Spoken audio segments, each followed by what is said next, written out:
Fala galera, aqui é o Paulo Aragão falando, sejam todos bem-vindos ao Giro Bitcoin, esse podcast diário que vai te informar no menor tempo possível sobre as últimas notícias que agitaram o mercado cripto mundial. E no dia de hoje, dia 27 de maio de 2024, cada unidade do Bitcoin está na casa dos $68.900, com uma valorização nos últimos 7 dias de aproximadamente 3%. Valorização essa muito pequena se a gente comparar com o segundo maior criptoativo do mercado, com o Ethereum, que nesse momento está cotado a $3.925, com uma valorização na última semana de aproximadamente 27%. Mas sem sombra de dúvida, essa valorização do Ether se deve muito por causa da aprovação dos ETFs de Ether Spot que aconteceram na semana passada. Falando em ETF, primeiro a gente vai falar dos ETFs de Bitcoin Spot. Ao longo da última semana, eles tiveram uma alta demanda pelos Bitcoins do mercado. Então a gente conseguiu ver, por exemplo, na última sexta-feira, um saldo positivo de mais de 3.670 Bitcoins somente pelos ETFs de Bitcoin Spot.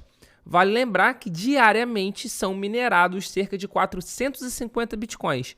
O que eu quero dizer com isso? Que em apenas um dia, os ETFs demandam quase 10 dias de mineração. Ao longo da semana passada, isso aconteceu de forma consistente. Todos os dias da semana passada, os ETFs de Bitcoin fecharam no verde, com grande destaque para o da BlackRock, que provavelmente, ao longo do dia de hoje, dia 27 de maio de 2024, vai se tornar o maior ETF de Bitcoin Spot do mundo, ultrapassando o da Grayscale. O da Grayscale, nesse momento, tem 289 mil, enquanto o da BlackRock tem 287 mil Bitcoins sob gestão. Mas, de qualquer forma, a BlackRock está tirando por dia cerca de 2 mil Bitcoins de diferença. Então, a gente espera que hoje aconteça essa ultrapassagem. Agora, falando dos ETFs de Ether Spot que foram aprovados pela SEC, eles ainda não têm prazo para terem a negociação iniciada. Ainda falta a aprovação dos arquivos S1 e isso é questão de tempo, é uma questão de quando vai acontecer, mas ainda não aconteceu. Alguns analistas esperam entre semanas e meses essa aprovação. Eu particularmente acho improvável meses. Eu acho que mais fácil ser algo em torno de algumas semanas. Então, de qualquer maneira, estamos em contagem regressiva para o início das negociações dos ETFs de Ether Spot. E falando ainda de Estados Unidos, essa aprovação, desses ETFs do Ethereum, muitos analistas estão falando que isso foi uma decisão política, porque esse ano, caso vocês não saibam, a gente tem as eleições de presidente nos Estados Unidos. E claramente, os candidatos, tanto Trump quanto Biden, já começaram a sua campanha. O Donald Trump, inclusive, disse que os Estados Unidos não devem se contentar com nada além de um lugar de destaque na indústria de criptomoedas. Abre aspas, nosso país deve ser o líder na área, não há segundo lugar. Ele falou isso numa postagem no último dia 25 no Truth Social, que é uma plataforma de mídia social de propriedade da Trump Media and Technology Group, ou seja, uma rede social dele. Abre aspas. Sou muito positivo e tenho a mente aberta às empresas de criptomoedas e a todas as coisas relacionadas a esta nova e florescente indústria. Ele está afirmando isso claramente como um ataque ao Joe Biden, que recentemente o governo Biden tem feito ações que são contra as criptomoedas de uma forma geral. Trump foi além e ele prometeu conceder ao fundador da Silk Road, o Royce Ulbricht, um perdão presidencial se for reeleito agora em novembro. Abre aspas. Se você votar em mim, no primeiro dia comutaria a sentença de Royce Ulbricht. Ele já cumpriu 11 anos, vamos levá-lo para casa. Vale ressaltar que ele é o criador do Silk Road, que é conhecido como o primeiro mercado Darknet moderno com um sistema de pagamento baseado em Bitcoin. O Silk Road, em 2011, era administrado e operado por ele, a partir do seu laptop pessoal com o nome de usuário Dread Pirate Roberts. Em 1º de outubro de 2013, o FBI dos Estados Unidos apreendeu o seu laptop e ele foi condenado em 2015 a 2 penas de prisão perpétua.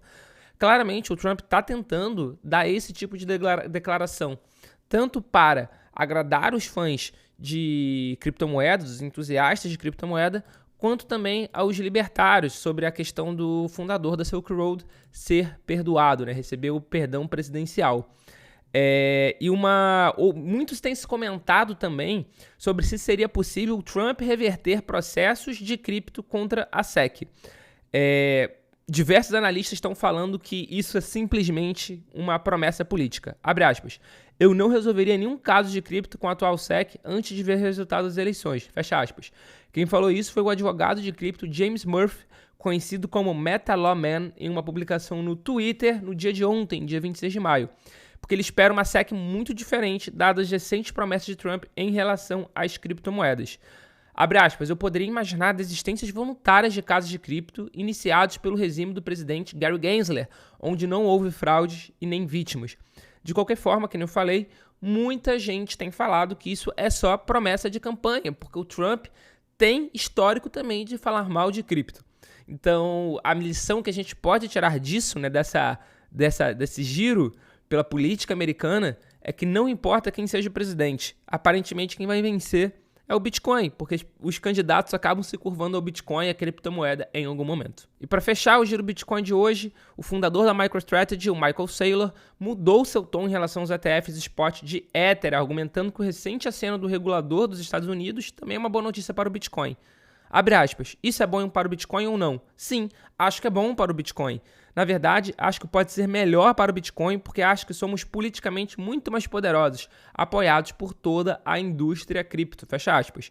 Ele disse isso ao podcast do Bitcoin Peter McCormack no último dia 25 de maio. É um podcaster que tem um podcast chamado O Bitcoin Fez. Abre aspas, eles servem como uma outra linha de defesa para o Bitcoin, fecha aspas. Ou seja, ele está falando que, na verdade, os ETFs de Ether Spot, apesar dele não ser um grande entusiasta do Ether, vão ajudar a defesa do Bitcoin e de toda a indústria cripto, porque demonstra que o regulador, mais uma vez, se curvou e aceitou. E, além disso, que vai ajudar a trazer novos institucionais para o mercado. De qualquer forma, que nem a gente já tem comentado aqui no Giro Bitcoin, diversos analistas estão apostando forte que o Ether vai atingir com essa aprovação, quando começar a negociação, os institucionais começarem a chegar, algum valor entre 6 e 10 mil dólares de forma até que rápida. 10 mil dólares, agora o Paulo Aragão falando, 10 mil dólares eu até acho difícil, mas 6 mil dólares eu não acho nada extremamente impossível. Claro que isso não é nenhum tipo de conselho financeiro, são analistas de vários lugares do mundo falando, mas eu hei de concordar com eles que isso é sim um valor possível. Esse foi o Giro Bitcoin de hoje, muito obrigado pela sua companhia e a gente já tem um encontro marcado aqui no episódio de amanhã. Valeu!